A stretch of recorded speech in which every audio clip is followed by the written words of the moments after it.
올해는 대한민국 임시정부 수립일 100주년, 다시 말해 대한민국이 만들어진 지 100년째 되는 해입니다. 1910년부터 1945년 일제강점기는 누군가에게 씻지 못할 아픔과 고통이, 또 누군가에게는 기회가 되었을 것 같습니다. 오늘 저희는 이렇게 다양한 일제강점기를 보는 시각을 주제로 토론 진행해 보도록 하겠습니다. 일제강점기는 과연 어떻게 봐야 하는 것일까요? 먼저 제 소개를 하겠습니다. 저는 이번 토론의 3회자를 맡게 된 스위스 외교부 차관 박병선입니다. 이 문제가 굉장히 중요한 역사적 문제이고 서로의 이해관계가 민감한 만큼 제 3의 입장에서 공정하게 토론을 진행하기 위해 스위스 외교부에서 오게 되었습니다. 오늘 저희 외교부 장관님께서 개인 사정으로 불참하시게 되어 제가 진행하게 되었습니다. 양해 부탁드립니다. 그 다음으로 토론을 위해 참석해주신 패널분들을 소개해드리도록 하겠습니다.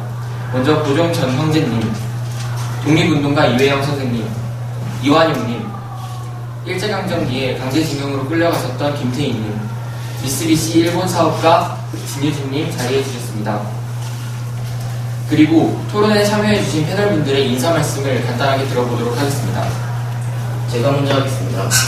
안녕하십니까. 저는 조선의 마지막 왕자 대한제국의 첫 번째 황제인 고종이라고 합니다. 저는 이 자리에서 일본이 우리나라를 식민지로 만들기 위해 어떠한 일을 하였는지, 그리고 제가 식민 지배를 막기 위해 어떠한 일을 하였는지 말하러 왔습니다. 그럼 제가 말하겠습니다. 저는 서울에서 태어난 독립운동가 이회영이라고 하고 1912년 여름에 우리나라 최초의 독립군 교육기관인 신흥무관학교를 완성되었습니다. 저는 이 자리에서 한국이 일본으로부터 독립하는 게 얼마나 힘들었고 일본이 우리나라를 지배하였을 때 당시 한국인들의 아픔과 그 억울함을 밝히러 왔습니다. 이번엔 제 소개를 하겠습니다. 저는 이완용입니다. 저는 대한제국의 관료로서 을사교육과 기후각서 등을 체결시켜 친일파라고 많은 욕을 받았습니다. 하지만 오늘 저는 이 자리에서 그렇게 비판받을 이유가 없다고 발표하기 위해 이 자리에 나왔습니다. 이번엔 제가 소개하겠습니다. 안녕하세요. 저는 일제강점기에 저와의 고지와 상관없이 강제징용에 끌려가기도 하고 태평양 정책에서 평범한 군인생활을 하고 조국에 돌아온 김태희입니다. 참고로 저희 부모는 위안부에 끌려가고 어머니와 아버지는 일제의 탄압과 비판 속에서 힘들게 살아가고 계십니다. 오늘 저의 억울함을 토로하고 일본의 사과를 요구하러 왔습니다. 마지막으로 제가 인사드리겠습니다. 안녕하세요. 저는 일본 대기업인 미쓰비시 사장 진유진입니다. 저는 38세이고 저의 가족인 어린이, 오빠 그리고 동생이 미쓰비시 임원을 맡고 있습니다. 저는 일제강점기를 살아왔고 일제강점기에 대해 긍정적인 생각을 가지고 있습니다. 저는 오늘 일제강점기가 미친 좋은 영향에 대해 말하러 이 자리에 나왔습니다. 네, 감사합니다. 그리고 이 문제에 대해 관심을 기울이고 계신 방청객분들께서 자리에 참석해 주셨습니다. 토론이 끝난 후에 시간을 내어서 방청객분들의 의견을 듣는 시간도 마련하도록 하겠습니다. 먼저 본격적으로 토론을 진행하기 전에 관련 동영상을 시청하도록 하겠습니다. 제가 사전에 동영상을 보내달라고 패널분들께 말씀드렸는데 두 분밖에 보내주시지 않아 그 두 분의 입장을 대변하는 영상을 편집하여 제작했습니다.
대한민국 임시정부 수립 100주년 기념 토론회 일제강점기는 어떻게 봐야 하는가 라는 논제로 본격적으로 토론 시작하도록 하겠습니다.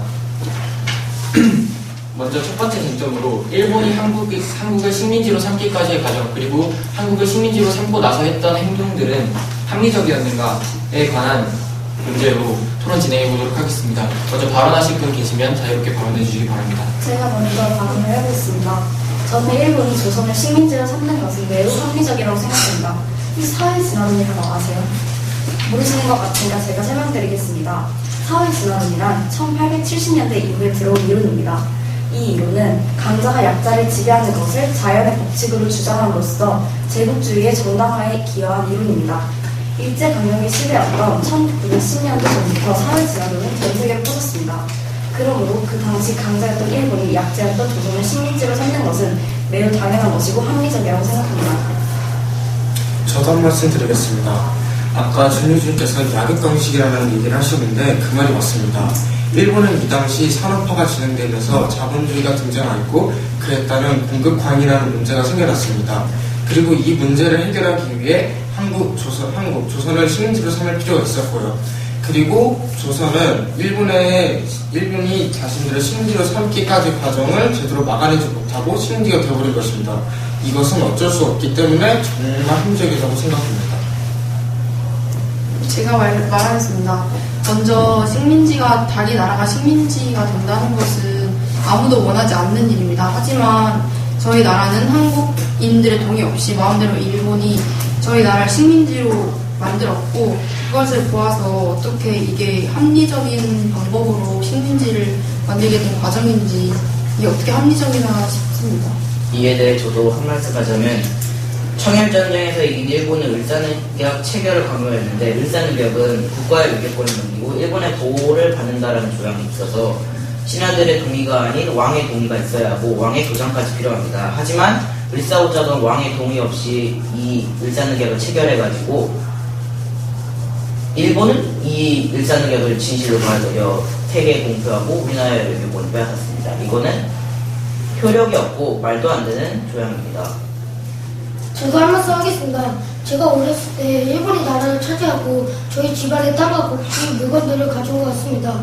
그리고 일본 분들이 집안에 쳐들어와서 돈을 벌게 해주다 저와 제 누이를 끄고 갔습니다. 그리고 저는 일본한테 강제로 끌려가서 노동을 하면서 이유 없이 받고 밥도 제대로 안 주고 저희는 배고플 때 이들을 하라고 시킬 때 억울합니다. 그리고 아까 자기소개에서 말했듯이 억울함을 토로하고 일본의 사과를 요구받고 싶습니다. 일본에 저에게 강제로 끌려가서 노동을 시켰습니다. 제가 직접 거기에 갔다 왔습니다. 여기서 저보다 잘 아는 사람이 없습니다. 마지막으로 제 경험을 바탕으로 하여 일본의 식민지 매는 잘못되었습니다. 각자의 주장을 펼치는 시간을 들어봤는데요. 이제 서로의 주장을 듣고 난 뒤에 추가하실 의견이 있으시거나 아니면 이의 제기할 의견이 있으시면 자유롭게 발언해 주시기 바랍니다. 김태희 씨에게 드릴 말씀이 있습니다. 김태희 씨가 아까 전에 일본군이 자신의 집에 쳐들어와서 마음대로 강제로 끌고 가서 노동력을 착취했다고 말씀을 하셨는데 맞나요? 네. 근데 저희는 강제로 끌고 간 적이 없습니다. 그때 당시 조선인 대부분이 직장을 잃어서 저희는 조선인들에게 돈을 벌게 해준다고 말을 했고 돈도 직장도 없어서 굶주리고 있던 조선인들은 노동을 하겠다며 저희의 제안을 받아들였을 뿐입니다. 근데 본인들이 선택한 것을 왜 강제라고 말씀하시나요?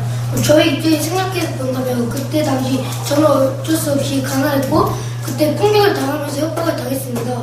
그리고 또 강제로 끌려가서 마지막에 일하고 그렇게 압박해오는데 일본들에게 그런 말을 거역할 수가 있겠습니까? 그리고 그렇기 때문에 저는 강제라고 말할 수 있습니다. 제가 여기서 한 가지 보충하자면 아까 일자리가 없다고 했는데 일자리가 없는 것은 일본인들이 땅과 재산을 싹 다 빼앗아 가가지고 농사할 거리가 없기 때문에 일자리가 없는 것입니다. 그러면 그러니까 그 뜻은 일본이 먼저 일자리를 없애게 만든 다음 일자리를 주면서 노동 착취를 했다는 뜻이 됩니다. 저도 질문이 하나 있습니다. 먼저 아까 진유진 씨가 사회 진화론에 대해서 말을 해주셨는데요.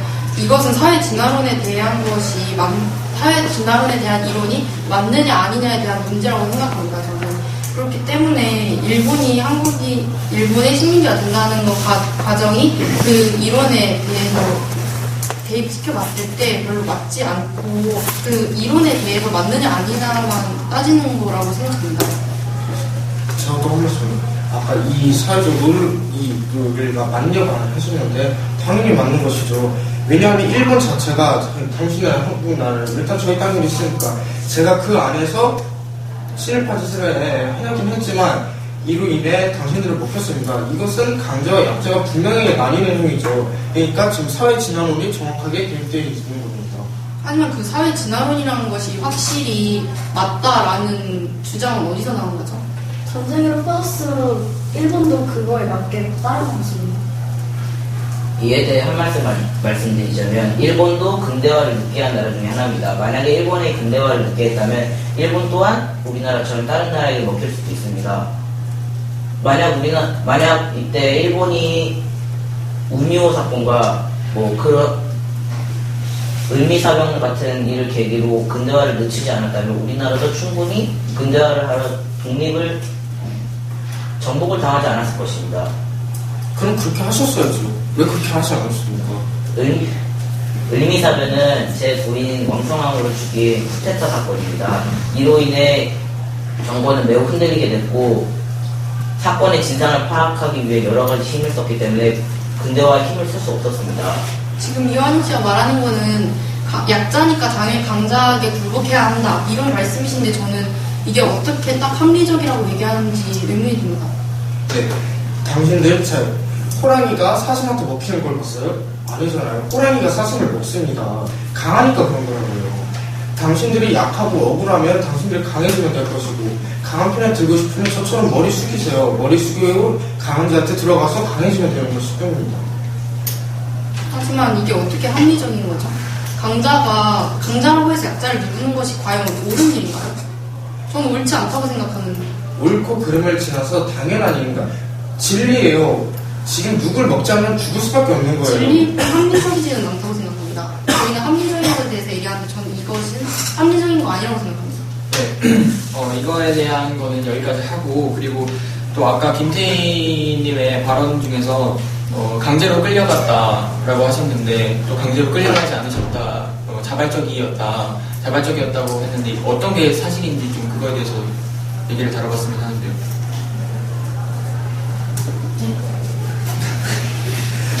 방금 아까 김태희 씨가 분명 억지로 끌고 갔는데 분명히 저 회사 쪽에서 선택지를 주었습니다. 일자리가 없다. 그것도 아까처럼 약자이기 때문에 그런 겁니다. 저도 만약 일본 편을 들지 않았다면 당신과 별 다를 거 없을 거예요. 근데 저는 일본 편을 들었고 고개를 숙였기 때문에 이렇게 좀 더 평화롭게 살 수 있는 것입니다. 김태희 씨가 아니라고 하는데 어떻게 이완영 씨께서 맞다고 주장을 하시는지. 자, 그럼 저 회사도 선택지를 줬어요. 갈 수 있다 선택지를 없다. 주었나요? 네, 주었습니다. 김태희 씨 주었나요? 아니요? 안 주었다고 직접 말을 주었다고 하셨는데 말씀하셨잖아요. 그럼 강제가 아니죠, 김태희 씨. 주었는데요. 주었는데요. 거기서 아니라고 말하면요. 저는 폭력을 당하고 폭력을 당했습니다. 말을 안 하셨는데 어떻게 폭력을 당하셨는지 알죠? 여기에 대해 제가 한 말씀 하자면 아까 말씀드린 것 같이 모든 땅과 물건을 다 빼앗겼기 때문에 한국인들은 일자리가 없어서 돈을 벌 수 없습니다. 돈을 못 번다면 굶어 죽는 것입니다. 그러면 한 신랄 같은 희망이라도 잡아서 악착같이 살려고 노력을 해야 되는데 그러면 한국인들 입장에서는 굶어 죽든가 아니면 일본인들을 가서 노동력으로 착취당하는데 문제는 그렇게 만든 건 일본인입니다. 제가 한 말씀 더 붙이겠습니다. 여기서 만약 김태희 씨가 그 노동력을 원하지 않아서 선택권을 주었다 해서 노동력을 만약 거부하게 된다고 하면은 일본인들은 보복을 하여 김태희 씨를 거의 협박하는 수준이었는데 이 협박이라는 것을 하는데 어떻게 이게 선택권을 줬다고 할 수 있는 건가요? 네, 여기까지 하고 다음 쟁점으로 넘어가도록 하겠습니다.